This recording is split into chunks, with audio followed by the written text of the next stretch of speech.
News at 9 p.m. Now, moving on, according to a research done by Forrester researchers, by the year 2020, business that use artificial intelligence, machine learning, and related technology will gain $1.2 trillion from their less informed peers.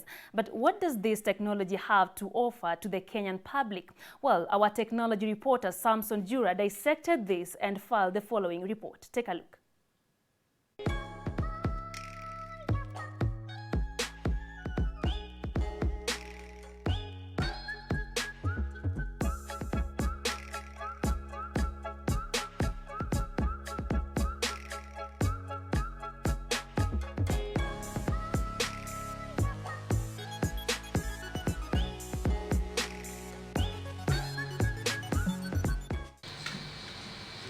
Artificial intelligence has been around since 1950s. John McCarthy is one of the founding fathers of artificial intelligence. He coined the term artificial intelligence in 1955. Although AI has been around for over 65 years, it is only recently that the technology began to find real-world application, for example, robotics, self-driving cars, and voice assistants on smart devices that most of us can relate to. Okay, Google. Call Dad. Calling Dad, mobile. But what exactly is AI and machine learning? In simple terms, artificial intelligence is the ability of a computerized machine to mimic how a human being thinks so as to reduce redundancy and help in making better decisions, whereas machine learning is the scientific study of algorithms and statistical models that computer systems use to perform specific tasks without using explicit instruction, relying on patterns and inference instead. We are going to learn the different ways in which artificial intelligence and machine learning is applicable in our daily lives and the trends in various sectors and how it could be used to solve social, economical, and political problems.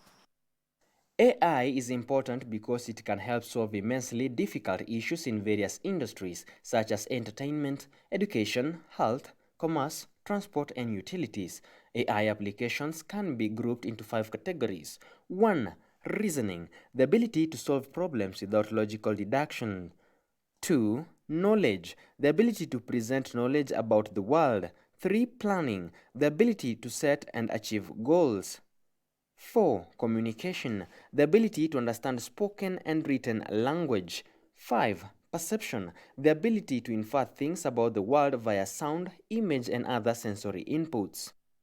We are now going to take a look at the AI trends in various sectors including transport and automotive, healthcare, education, data security, finance, and manufacturing. Zindi Africa is a data science company that deals with AI for solving problems, for example, the infamous Nairobi traffic jam. Artificial intelligence and machine learning technology has been particularly useful in the healthcare industry because it generates massive amounts of data to train with and enables algorithms to spot patterns faster than human analysis. For example, we have the Zindi platforms here in Africa, and there are many competitions. So the best of the best data scientists here in Africa will try to solve problems. And we had like many problems. One of them is the Nairobi traffic. So, you know, Nairobi is it has one of the terrible traffic in the world, and this is a famous problem. We as data scientists from all over the world, we know this problem. So we tried hard during the last, I think 8 months ago, we tried to solve this problem. And we had actually a great solution, and we're trying to deploy it and make it to production.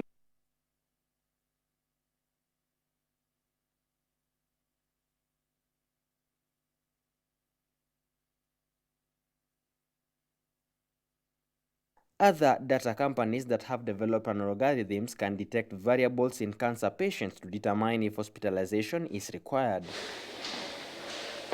So like for instance, with the SDG like good health and well-being. So let's say good health and well-being, so that's SDG, SDG 3. So for instance, like cancer treatment.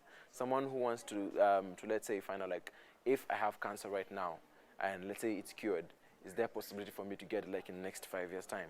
I can actually do that.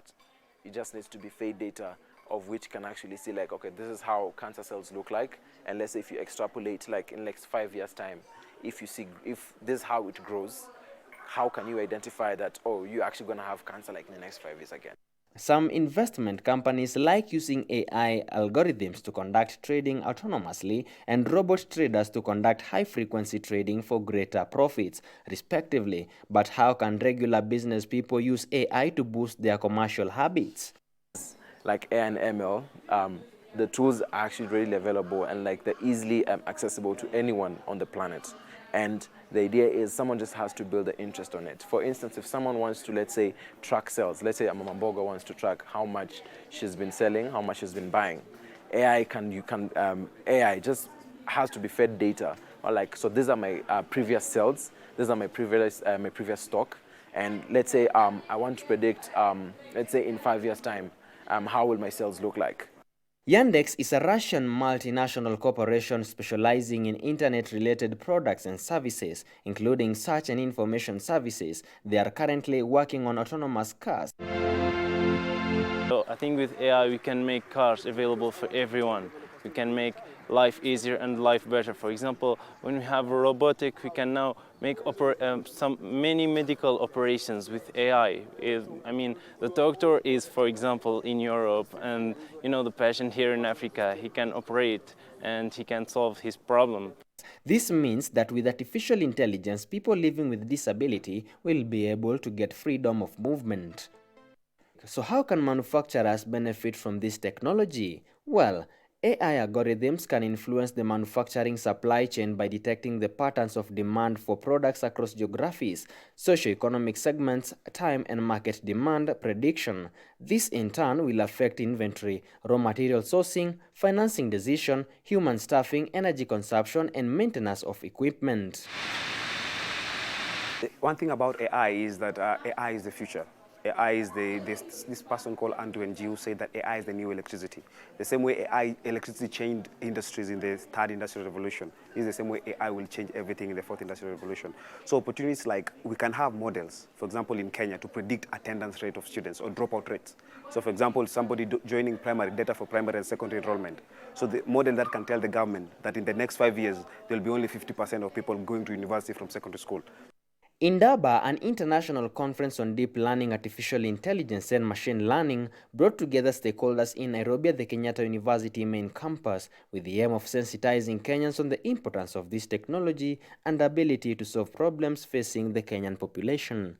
Samson Jura, KUTV.